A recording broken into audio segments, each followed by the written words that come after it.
I put these handouts together, one for you to take notes on. There's some things in here that are just not there because time was an issue for me today. And we'll cover a couple of things that may not be in here that you can make some notes on if you need to. And I morphed this out of a basic plant care, specifically basic plant care situation, into more of some things that we would be approached by customers with in the garden center setting, or also maybe in the landscape situation. So if you're a landscaper going to homes to do in-home consultations, this is also similar things that you would see in that situation. There's probably a lot of this that is going to be repeat information for some of you, but there's always, I think, a tidbit. Everybody has their own perception of what works for them, either by what you have already, the information you've already given a customer, or your own personal experience doing your own gardening at home. So I think that if you can glean even one little piece out of this, I think it's just worth it. So on this guy, I was going to do a PowerPoint, and then I decided, no, I'm doing handouts. So the beginning kind of tells you where we're going to go with this. Common issues in a nutshell. Water is the first one, and I think that's the most pervasive in all of what we see.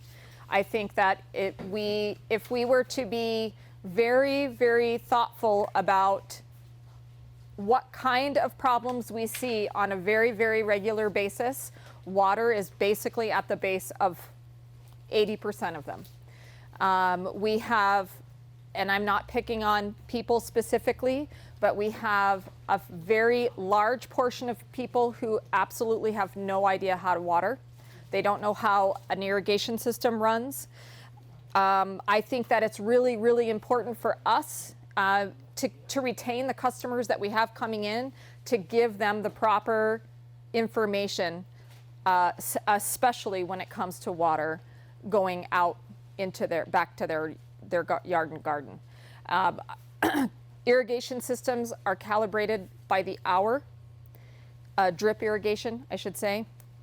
So if a 5-gallon emitter runs for 10 minutes, it's a half gallon of water, which is a very small amount of water.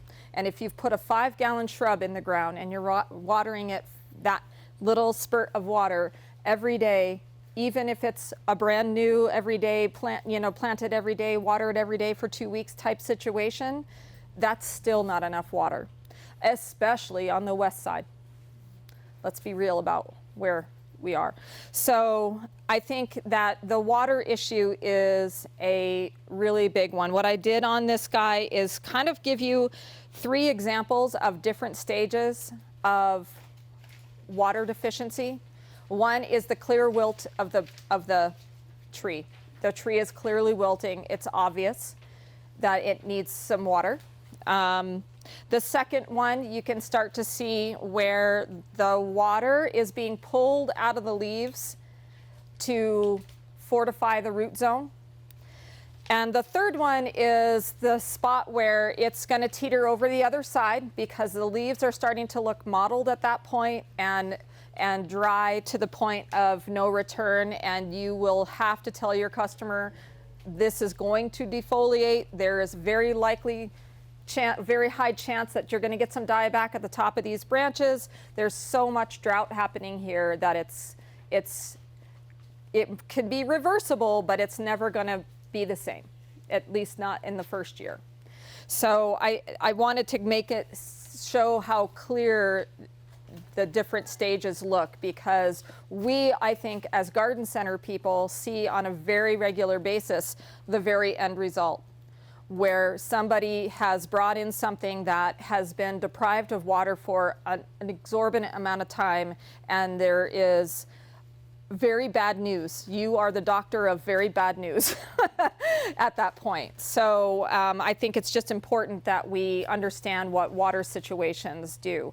I also think that we need to think about the uses of things like root washes, which I forgot to grab it, but root washes, which we have Fox Farms product. Help me, Jesse. Sledgehammer, thank you. Yucca-based washes the root zone off so that you have plants that can actually uptake water a little bit better. It washes mineralization off the roots left behind by fertilizing, if left behind by the fact that we just have pretty poor soil and we have very high alkaline levels in our water naturally. So we just put alkaline over alkaline over alkaline in every situation that we have. So those root washes really help with water uptake. I would also encourage that people get on a website. It's called the Sulfur Institute. It is a whole website dedicated to the use of sulfur and its connection to plant material. And you'll see it further on in here, but sulfur is also a product that is very much directed toward the uptake of things in plants, including water. I think a lot of people put sulfur and fertilizer together for uptake of fertilizer, but it can also be very helpful in the uptake of moisture as well. So something to think about there. I did pull plant things from a few different resources simply because and NMSU's website, which I think is a great resource for anybody in New Mexico, it is a little daunting to try to surf it, just the FYI. So just keep that in mind. But I'm trying to think if I didn't really put much more in there, but I think that again, the use of an irrigation system and what that means to your customer, I definitely think that if you've been doing this business for even a season, that you know for sure that the very first thing that you're going to see come the warm season is a water issue. So I think that this is by far the most important.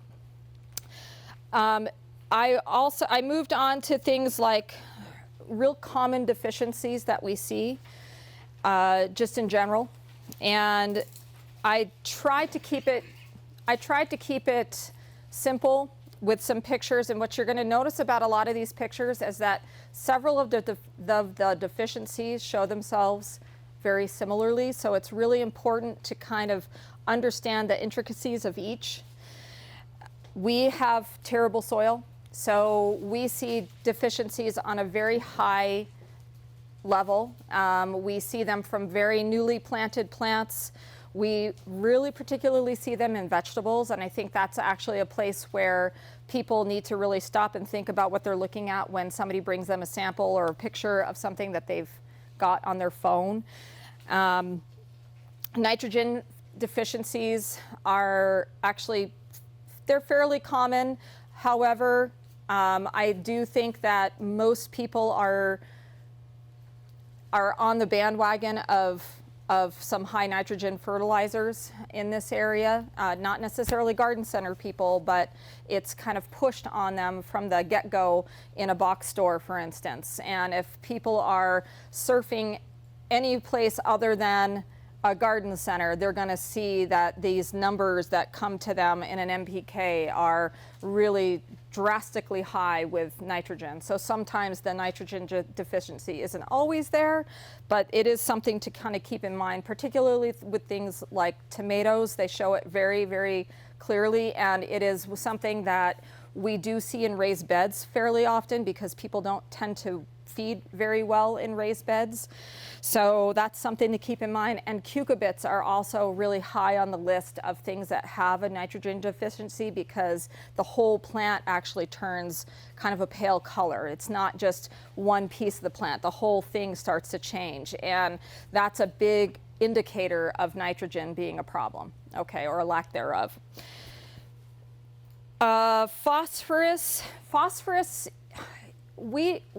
yes, you see it on tomatoes, and it tends to show itself with some burning around the edges of the leaves. You get some of the yellowing problem also, but the burning is the big indicator of a lack of phosphorus. Where we tend to see phosphorus problems in vegetables specifically is soybeans, at which we don't really have that situation here as much, but it's something to kind of keep in mind. So any kind of bean really or legume does have a tendency to have a low phosphorus thing. Their roots grow very, very quickly and utilize that phosphorus very, very fast, so they have a tendency to be deficient. So that's something to kind of think about with those. And the potassium, I think, is really interesting because the potassium deficiencies, we actually see that quite a bit here if you really look at your kale. That in fact we see it in the garden center in like the 6-packs even, where the edges of the kale will and there's a lot of folks that think that that's what the kale's supposed to look like. It's pretty, you know, and some of the varieties of kale do have some red to them and what have you. However, you will see even on those where that red starts to turn very, very dark and almost, again, get a little burned here and there. Corn, we see it fairly regularly. The center parts of the corn, the newest growth is going to be a very light color, and then again that red tinge is really common. So obviously with any of these kind of deficiencies, food is the best thing for everything, right? I mean, again, as garden center people or landscape people, we have to educate our customers the best way to fertilize and keep things happy. I have a tendency, Rick and I very seldom use anything that is a synthetic fertilizer on our vegetables. We tend to stick with organics. Sometimes we have to, you know, stretch that a little bit because we want a lot of the different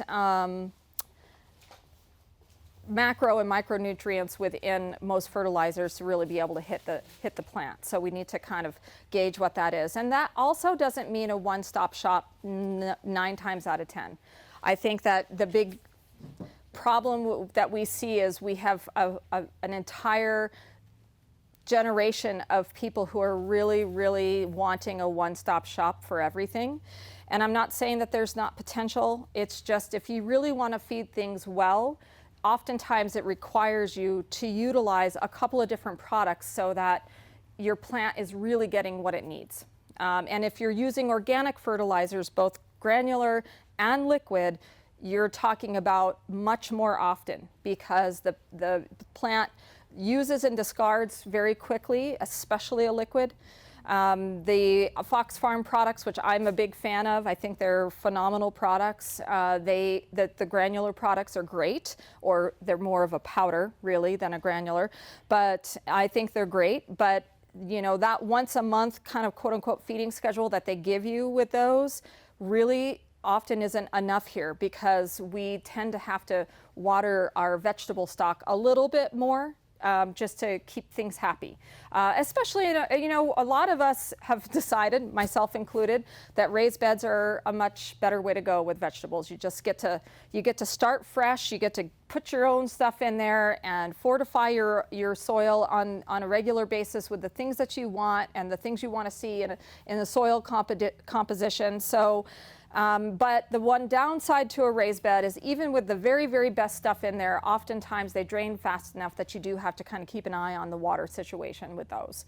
It is very easy to overwater in gardens also, but I think that that's far less common than a lack of water. But so deficiencies as far as food is concerned, now I didn't pull the Fox Farm stuff because there's a huge array of things with them. I have a tendency, as far as the vegetables are concerned, I actually make my own little concoction of the tomato and veg food, the fruit and flower food, and the bone meal, and I mix those all together. It is a concoction, but it does seem to do a lot for the plants, and we've had extremely good success when we've been able to be diligent about getting things fed. You know, all truth be told, cobbler's children don't have any shoes, so we don't always get to be perfect about our own garden at home, but that is a good concoction that provides a lot. And if you need to use some sulfur, which oftentimes you do, soil sol, which is an easy product to use. It's a liquid-based product. You can use the soil acidifier plus iron if you want to. I like soil sol because it's just liquid sulfur. So, it works great. So that would be a route that you could go to be able to get the plants ready for uptake on the products that you're feeding them, because none of the organic products, or very few that I know of, actually have sulfur in it. So you'd have to add some sort of sulfur to the mix for uptake purposes.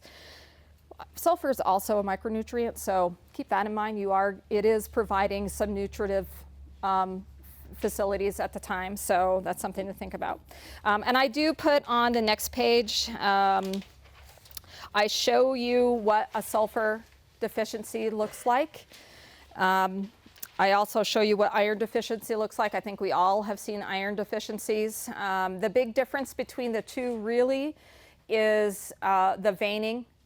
So sulfur deficiencies show themselves as a pale growth, and it typically always happens in new growth. I did use a marijuana plant. We are all familiar that that's a legal situation here, and we're starting to see a lot of people coming in asking a lot of questions. It is very common for marijuana plants to become deficient in all sorts of things, sulfur being one of them. So that's something to kind of keep in mind. And usually your people who are starting seeds for themselves, that's where you're going to see a lot more of a sulfur problem, because they're not giving the proper nutrients to those seeds as in the very, very beginning stages of life.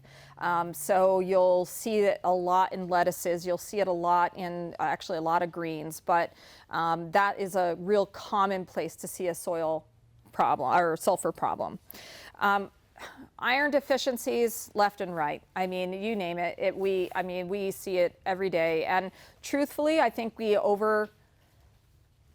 overdiagnose that. I think that oftentimes it could be something more of a magnesium base. It could be something more of potentially a nitrogen base problem. So, but the big thing about the deep dark veins is a real indicator that you're having an iron deficiency. Typically speaking, if it's bad enough where you see a picture like one of these that come in, you're looking at liquid products being the best choice. This soil acidifier plus iron, now there's only 5% iron in this, so it's not enough to make a difference in my opinion. I like to tell people use the two together, the chelated iron and the soil acidifier plus iron. The soil acidifier is sulfur. So again, we're talking about uptake of taking in the nutrient that the plant really, really needs, which is the iron, right? So, and the chelated iron is designed to be easier for the plant to uptake to begin with. So I don't believe that you should use just one without the other. I don't think it does nearly as much good to just use the iron product without the sulfur.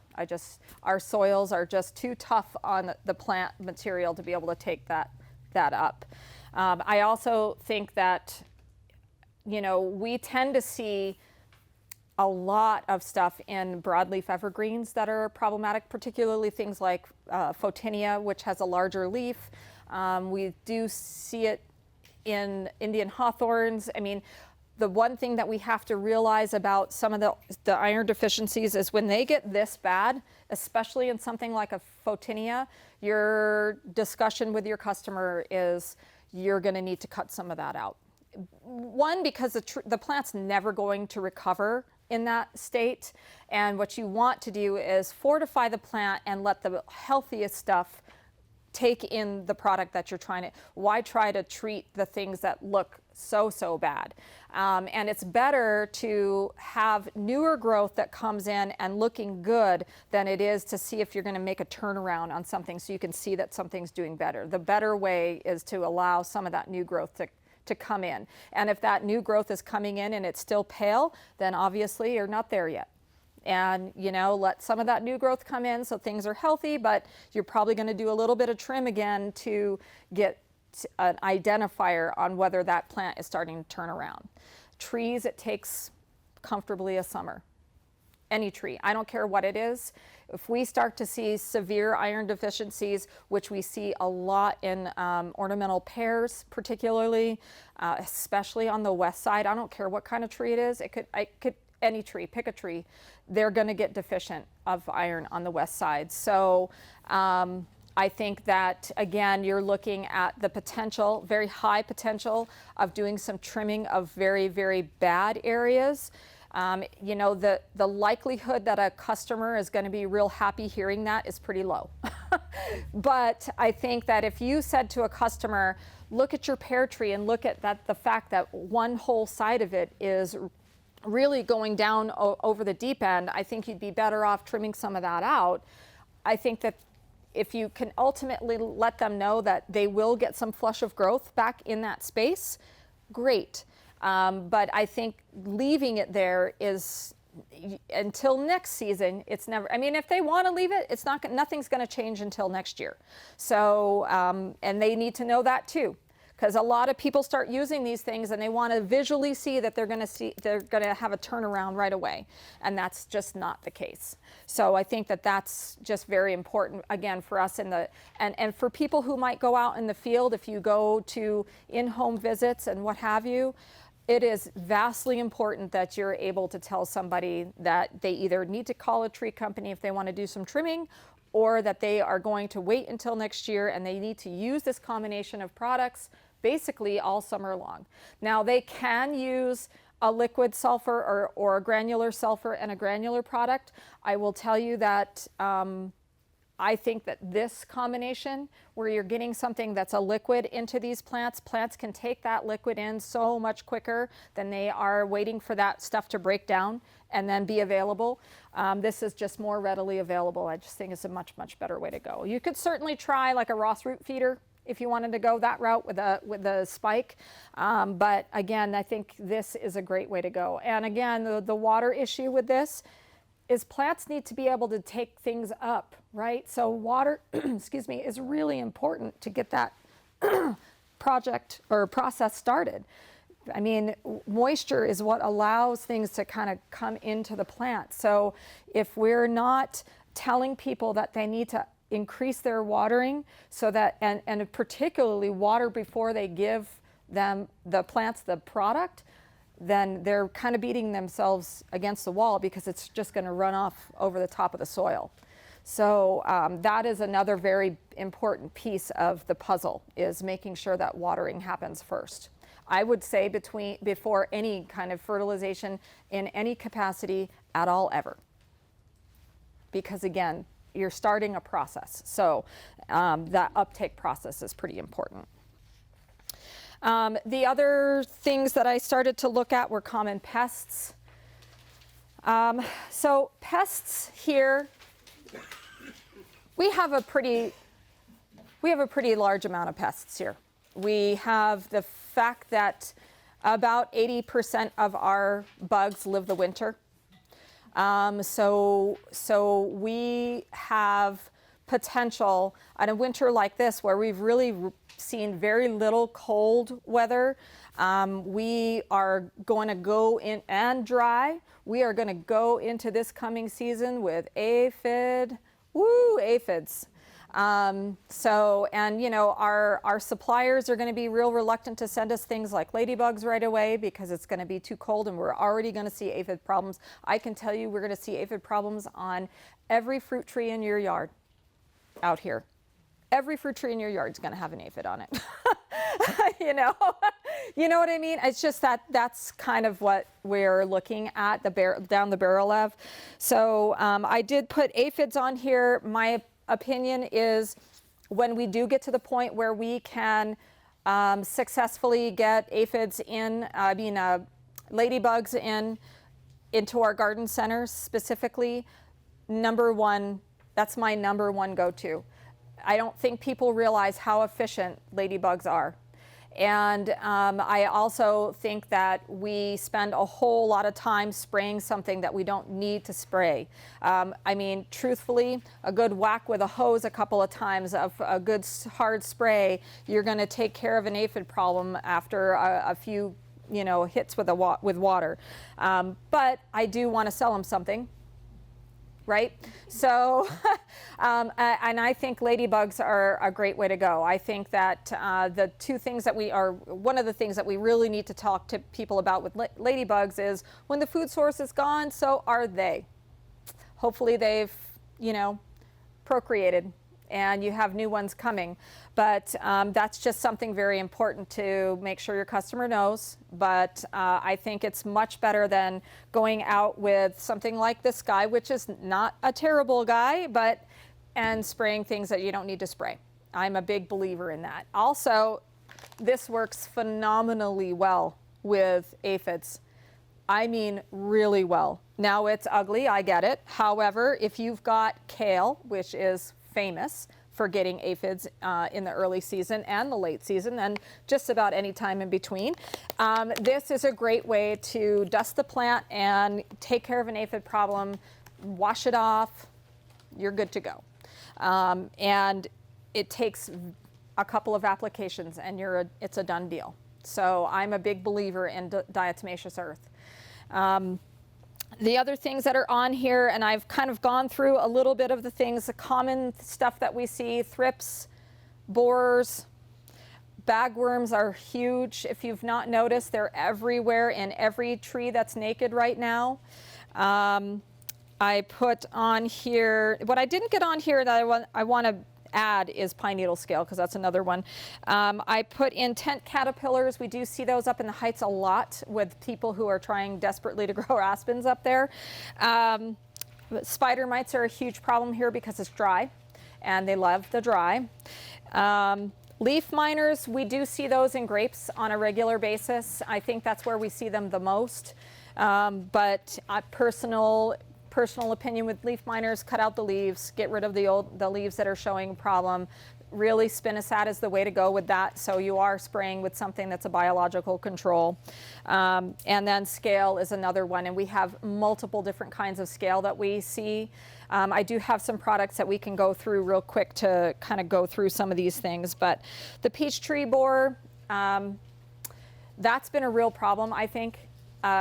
All around town, because any of the stone fruit trees are problematic.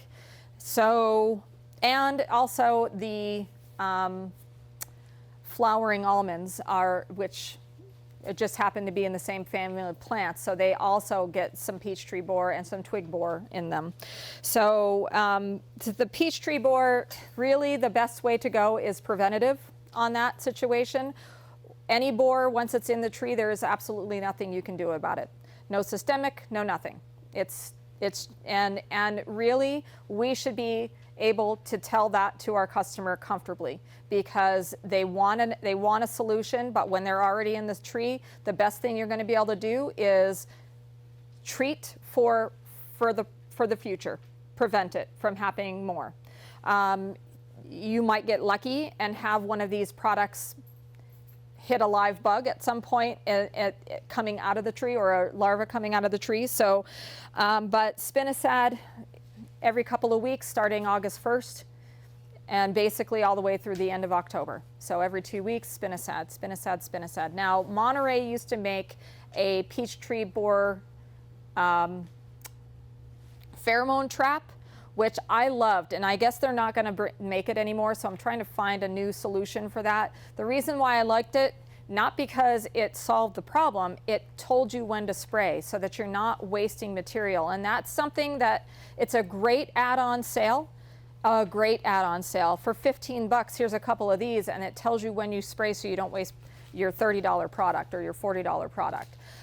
So that's why I really like those. You don't need to hang them in the tree. You can hang them 10 feet away, 20 feet away from the tree, and as soon as you see that little fly with the tramp stamp on the back, that's when you start to do your spraying, right? So that's Yes, tramp stamp's a thing. So anyway, I think that is, I did find somebody, so I'm hoping that they will have some things available. They didn't have anything available for hormone traps last year, so they're out of Colorado, so hopefully we'll be able to get our hands on them, because Monterey has said that they're not making them anymore. And I think they're very, very useful. The bagworm situation. Bagworms are hard, because really what should happen right now is every bagworm you see in a tree, you should take it out, throw it away, burn it, whatever, because there's a bunch of eggs in there. Spraying those bags right now is absolutely useless. There's nothing you can do about those bags other than remove them. And really, remove them. Put them in a garbage can, put them in a sealed bag. They will confiscate the whole area very quickly once they start to hatch. So, you can do some spraying. You can use spinosad is a great thing. You can do dormant oils, which I think dormant oils are drastically underused. I think we can solve so many of our upcoming problems by really pushing the dormant oil process going into fall and through winter into early spring. Dormant oils can't be used over roughly about 85 degrees. So obviously here, by the time May rolls around, we're definitely getting to the point where it's too hot. But I do think that we should be just drilling in the whole dormant oil thing. It can be neem, it can be all seasons, which is a mineral oil base. Those products are over the top useful. And when it comes to the bagworm situation, you can actually do some suffocation problem activity on those bags. It's the general idea. So and you can suffocate your upcoming aphids. You can suffocate. There's so much that you can use a dormant oil for. So thrips going into the following season, you can spray your roses when they've dropped their leaves in the fall or early spring, if depending on what you have for. Honestly, you can spray dormant oil on roses even if they have the leaves on them, if it's cool enough. So when it comes to thrips, my personal opinion, cut out the buds and get rid of them. Cut them all, which is going to really make your little old lady with all the buds on her thing real sad. But she's going to be much happier going into the next set of blooms with healthy, nice buds. I do think it's not a bad idea to do some sort of periphery spray after you cut those buds, so that you're kind of killing anything that might be alive crawling around the plant, at the base of the plant. It's common that they're so small that they're really hard to see right away. And oftentimes what the best thing to show somebody that you have thrips is to rub that little bud right over the top of a piece of white paper and watch all those little thrips crawl around, because oftentimes people don't believe you when you tell them that your plant has thrips. So that's a great way to prove your point and let them know that you know what you're talking about, and this is what you need to do for your roses. So yes, you get thrips on other things. Tomatoes are actually very, very famous for getting thrips. So that's just something to kind of keep in mind. And you can use spinosad on thrips. I prefer to use spinosad on anything that you can use it on, just simply because it's a biological control. It basically it encourages that bug to stop eating whatever it is that they're eating. So very useful. Tent caterpillars, we see that in the heights a lot, particularly with the people who, and actually down here in the valley where the cottonwoods are. Cottonwoods, the Populus family is fairly famous for getting tent caterpillars. My personal opinion is cut those tents out as soon as you see them. Cut them out. Why wait until those bugs come out of it? Cut it out. And then do some spraying. You can use Thuricide if you catch it at the right time. If you want to spray the tent, you can use Thuricide. I would say, personally, I don't think that's probably the most efficient, but it could be done. Spinosad is good. Permethrin is good. Any kind of Lambda product. No. where is that? Not this guy. This is the permethrin base. The other yard and garden one, the home and pest, is actually Lambden. Yeah, I didn't find all the things, but I found kind of basics. So any of the Lambda products is fine too. They're all listed. So spider mites. Spider mites are, again, dormant oils. If you use dormant oil going into fall and winter on your junipers, are really famous for we see a lot grapes getting spider mites, raspberries and berries of other kinds getting spider mites.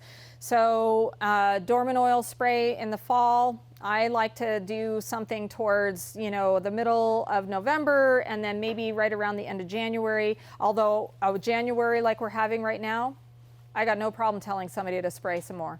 Why not? It's not going to hurt anything.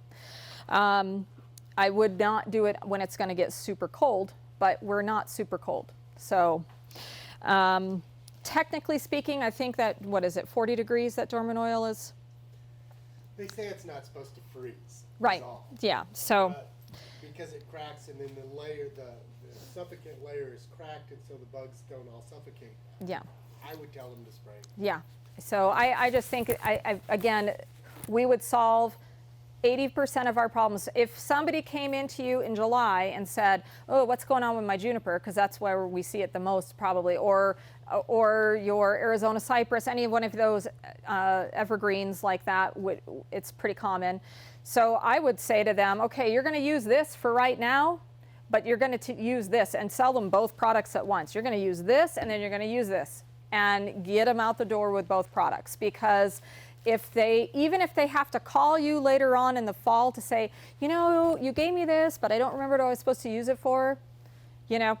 We do a lot of marking of bottles with Sharpies as a reminder for people to, you know, hey, you're going to use this in June, or you're going to use this in November, that type of thing. You're going to use it on this, and we mark mark it right on the bottle, because it keeps it fresh in somebody's mind. Scale, again, another one. If you use dormant oil, you will solve 80% of your problem.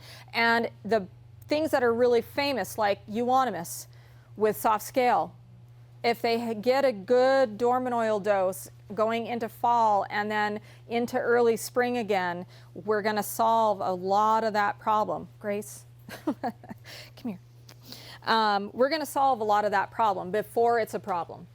And I think that when we talk about things like customer retention, when you can solve something for them before they have to bring you that picture or that cutting or whatever, that is the place to be.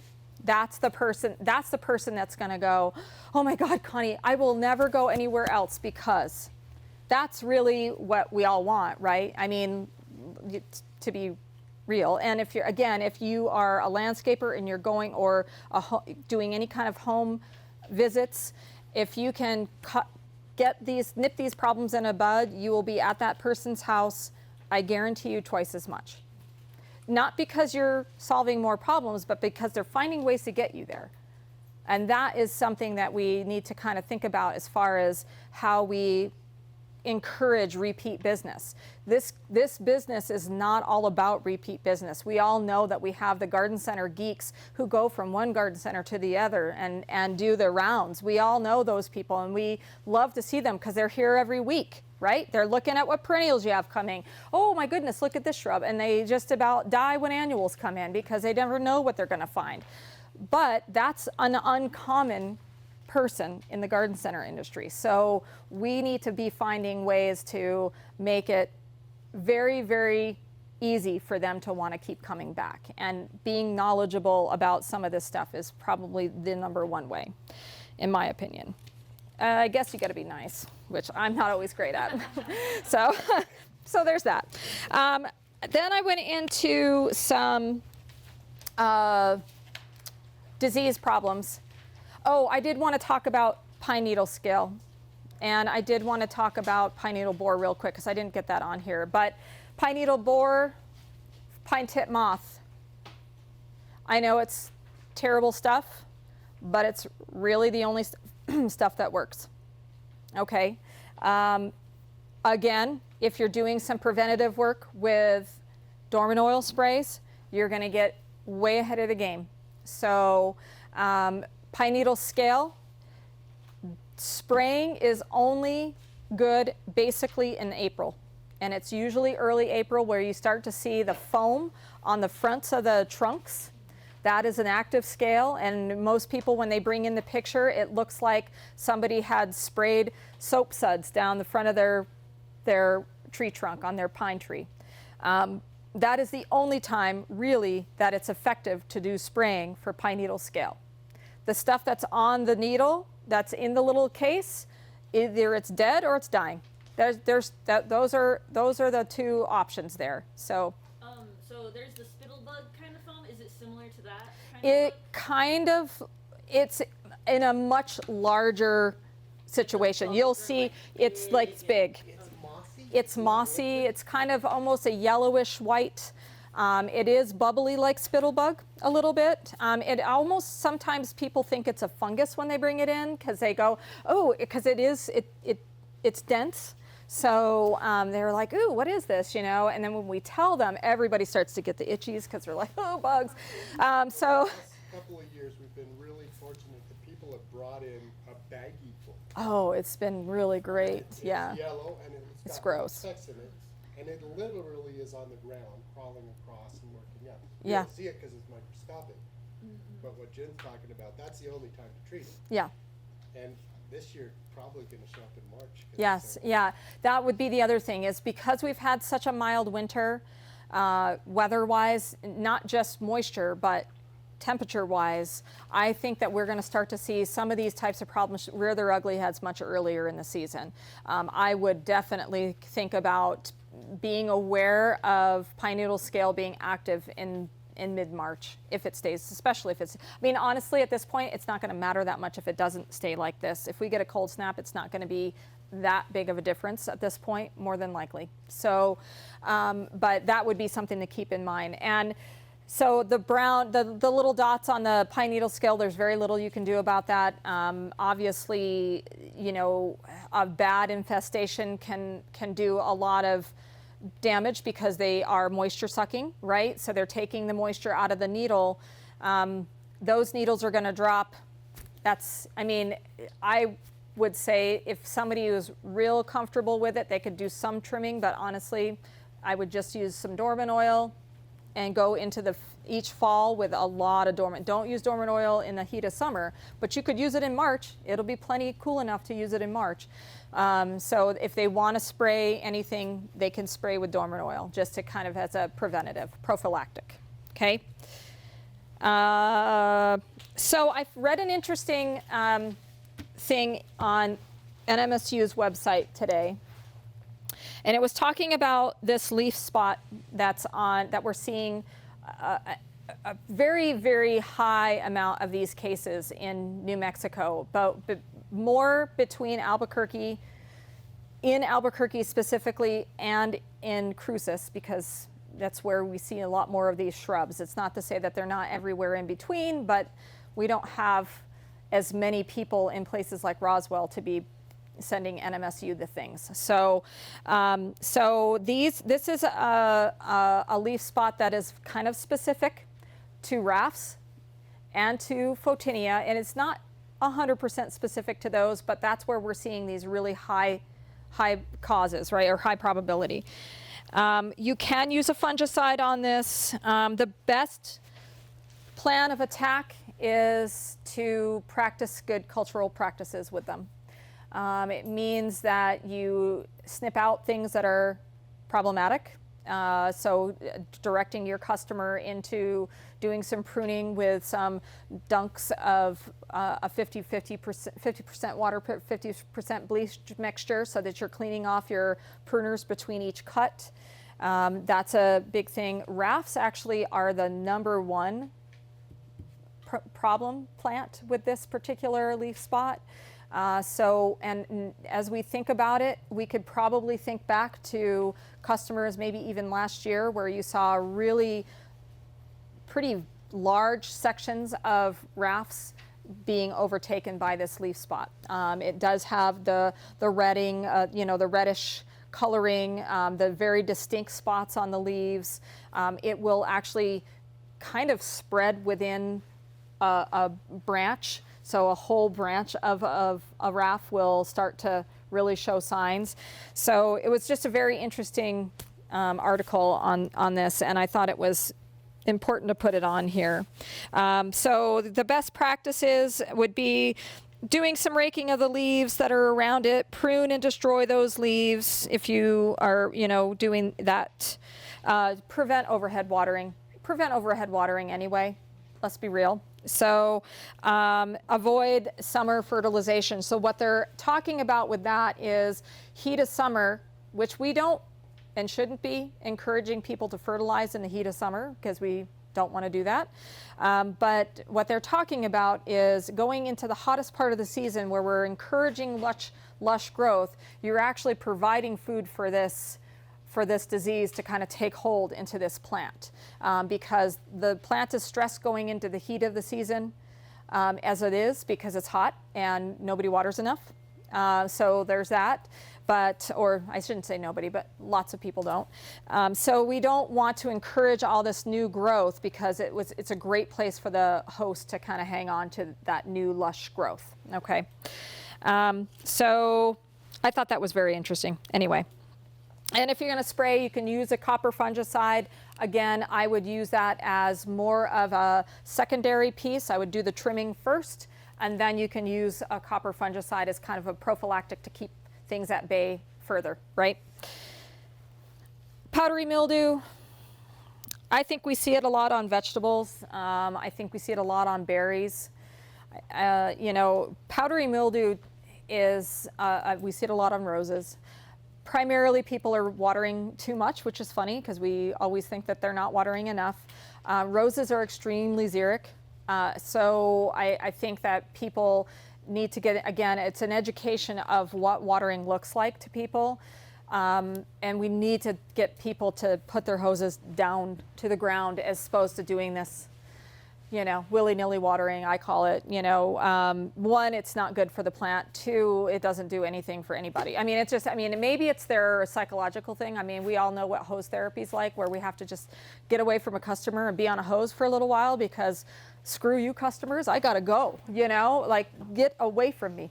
So, but I think that we need to educate about how powdery mildew kind of rears its ugly head.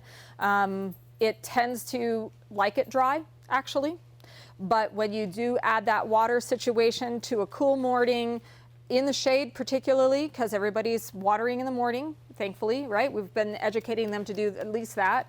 So watering in the morning and they're spraying willy-nilly everywhere and it's cooler in the morning and there's some shade involved, ta-da! So like a perfect mixture. So copper fungicide, honestly, trim it out. I think that you're better off. Again, we use too many things to begin with, in my opinion. Fungicides are some nasty stuff. So I personally think that if we encourage people to water correctly, water where on the plant they need to, and learn how to water deeply and less often, instead of watering 5 minutes every day, I think we're in a better place, and we are just, again, a steward to our customer doing the right thing. Bacterial leaf scorch. So this is very specific, but I feel like it's important because it's a problem that we need to maybe, and I might get Aaron to kind of pipe in on this a little bit. Catalpas specifically are the problem. And it is a bacterial infection that is innate in the plant because of the way that it's grown from vegetative cuttings. So what NMSU has done over the past probably 10 years, they have really put a lot of information out about how to prolong the life of a catalpa, that sort of thing. although I personally, at this point, I kind of feel like we should just stop growing them, but that's my personal opinion. It's not that I dislike the plant. I dislike the fact that we have a plant that basically lives about 10 years and then has a problem that has no treatment. So the best policy for these is feed it well, water it well, keep it as healthy as possible. When you start to see some of the bacterial infections on the leaves, especially considering that what will happen typically is one branch will be very badly infected in the course of a season, cut that branch out. I mean, just get rid of it. I mean, it's going to ultimately kill the plant anyway. So if longevity is what your customer wants out of that plant, then they may have an ugly plant, but they're going to have it longer. So I think that we need to be aware of what it is and what it looks like. It does you no good to feed or use a fungicide. It doesn't do anything, not a thing. And again, fungicides are kind of a nasty thing, so I would err on the side of not using that.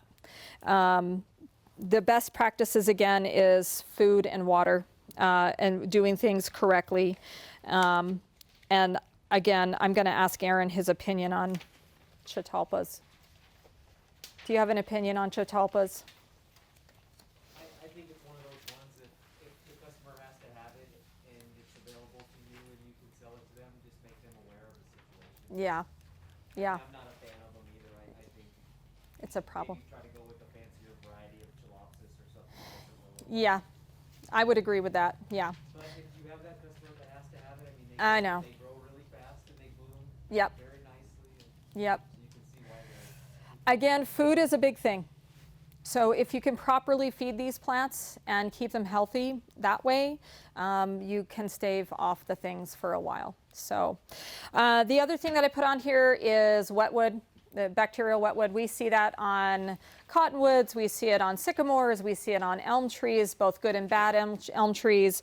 It's pretty prevalent. We see it a lot on globe willows and what have you. So it's pretty prevalent. We need to kind of know that, again, this is a plant or a problem with a plant that has no cure. There's really not much you can do about it. What I can tell you that is very important is to understand that there are a lot of insects that feed on that bacterial wetwood. So to be aware that you can ultimately have an increase in insect problems based on the fact that that tree has a bacterial wetwood situation, okay? It is, yes, sir? Can it spread tree to tree if they're in close vicinity? It can spread through root zones, yes.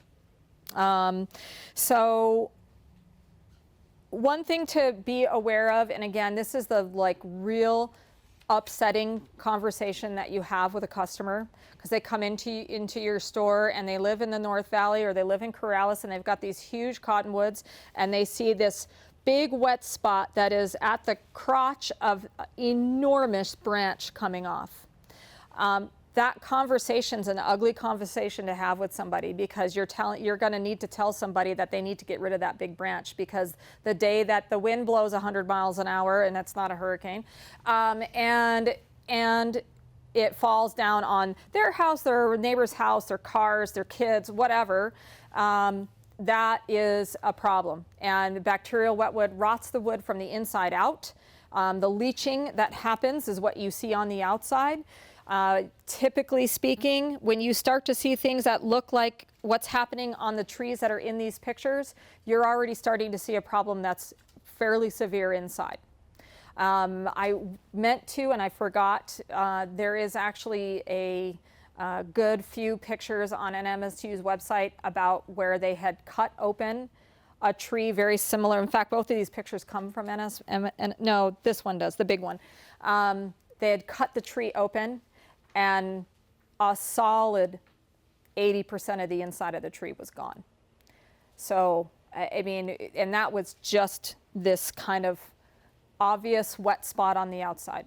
So I think that it's really important to, one, be able to have the conversation. We have to have conversations that we have to tell somebody that there's nothing they can do about something.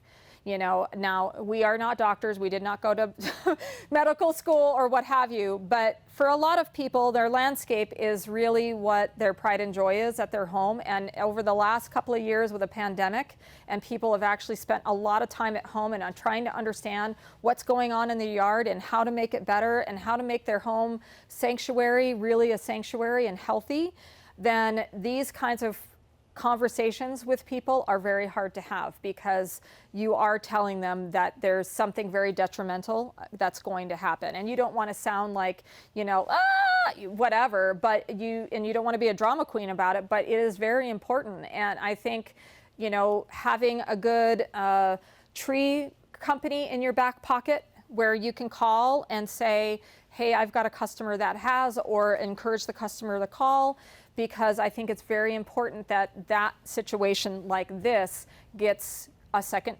diagnosis from a tree company. We love Bacas, and that's just who we happen to really adore. So, and they are great about saying to somebody, you don't need to do it yet, but you're looking at a couple of years down the line, or a year down the line, or I would get rid of this branch, or what have you. So, and they will not encourage use of things when it doesn't need it.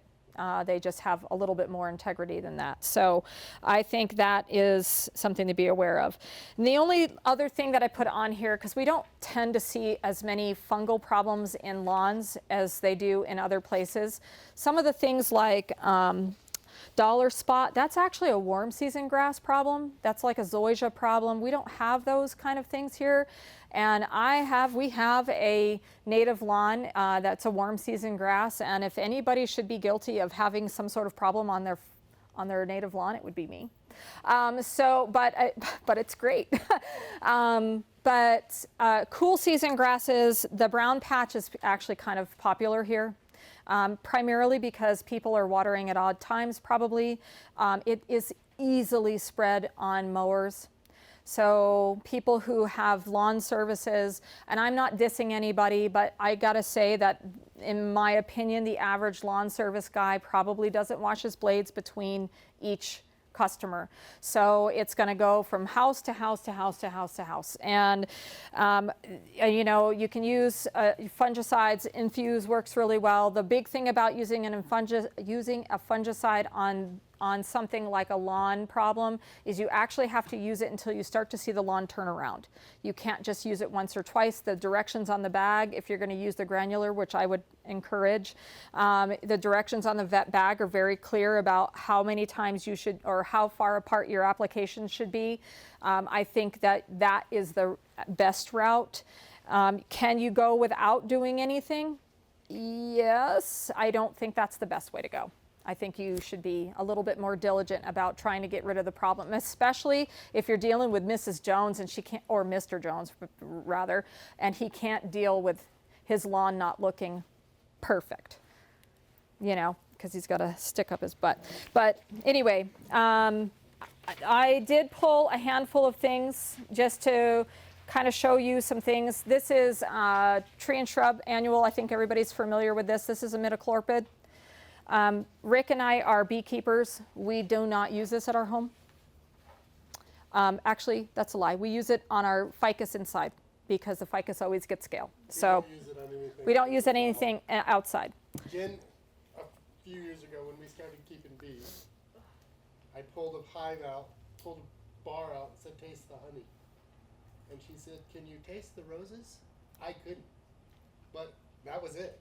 She could taste the roses in her It was honey. delicious. I'm like, it was amazing. No more poison on her roses. Yeah. I mean, there are the products that are food and imidacloprid, rose granulars, okay, or liquids. If you want to use those, if the folks that you're selling that to are comfortable with that, that's fine. I try to lean people towards other things. It's not that I don't think you should use this. This is a great product to use on pine trees, okay? Pine trees, feed them in January, or use this in January. It takes about 30 days to get all the way through the tree so that you can eliminate some of the issues that you have with pine trees, okay? I think that we really need to be thinking long and hard about what things we're using on, on our plants at this point. We are doing damage to our urban forest by using things like pre-emergents, and I'm not saying that we shouldn't ever sell a pre-emergent. It's just that we need to be aware that weed and feeds are problematic. I don't care. You can argue with me till the day I die. They're problematic, and we need to be a lot more thoughtful about the things that we're putting in the ground that the trees are needing to struggle with, and you're depleting their immune system. So don't do that. But I'm not saying that you can't. I mean, there's some people who cannot live without a pre-emergent. I understand that. Use the dimension. It's safer around trees. Just try to stick with things that you don't have to use all the time. Maybe encourage your customers to use things every couple of years instead of every year. Just try to kind of go that route a little bit. I did pull, these are all things that are approved for organic gardening, okay? All seasons and neem oil. Rick wasn't aware that neem oil actually, it says on their label that it's a good source of adornment oil, okay? So it is a natural insecticide, ultimately, by way of what it is. Captain Jack's, I'm sorry, I think this is one of the better products that we have. Spinosad is what it is. It is listed for hundreds of things, it seems like. Again, it's a biological control. I'm not saying that you should sit there and drink it out of the bottle. I think that's a bad idea. But I do think that we should be thinking a little bit more or leaning more towards these kind of products than, some of the others. Pyrethrin or permethrins, either or, are relatively safe to use. They can actually be used. This one is, I think you can use it the day of harvest or day before harvest. It's like one day. It's very quick. This is the one that's got the pyrethrin in it, right? Yeah. So there is another 8, the home and garden pest control one. That's a lambda-based product. This one is a pyrethrin. Again, pyrethrin, I would stick with this before I would use the lambda if you can avoid it. But Excuse my interruption. Huge for me to. Both of them are called 8. They're not the same. yeah, it's very important to really look at those labels on the 8 products because How they're is a customer going to know that 8's not 8? If 8 Right. is not a permethrin product, and the other bottle says 8. And Lama is much more toxic. much more toxic, and actually it's actually a cocktail. So, but I would definitely be aware of what you're handing your customer. This is acephate.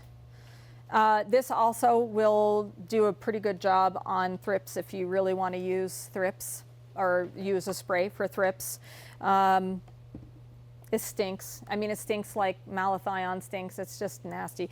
But sometimes you just need, sometimes it's just like using things like Roundup, right? I mean, none of us really want to use those things, but sometimes you just got to kill the shit. I mean, that's just really where it goes, it's just got to be done. And if you have somebody that is willing to use the burnout or horticultural vinegar over and over again and get to the point where they have depleted their weed problem to the point where they're comfortable, great. If not, then maybe you do need to think about, I actually like to use the 2,4-D based products because I think they work a lot quicker. They're safe to use in lawns. I think that if you're going to spray with something that is aggressive, then why not use something that's actually going to do the job and do it kind of quickly? The less spraying, the better, as far as I'm concerned. And when you use something that's a Roundup product or similar, Kills All is the high yield product, and what's the other one? Cleanup, right, is the Bonide product. I mean, that is a multiple application situation. It doesn't happen overnight, and it doesn't happen sometimes 2 or 3 applications. To me, and again, I like the 2,4-D products. Chickweed oxalis killer is a 2,4-D product. I use that product. Now, I don't love to use it, but I have to sometimes. I have dogs. I don't want goat heads. It kills goat heads. 1 application, boom. Nightshade in my native lawn, 1 application, 1 little squirt, it's done. So to me, that is a responsible use of something as opposed to just willy-nilly whatever. These products, I'm going to point these out too because I think this, and there is a, I didn't find your water solubles of this, but these are made locally. They're made in New Mexico. This is Sure Green's products. They have a whole line of water solubles also, like a 10, 30, or 15, 30, 15, right? All of their products have sulfur in them.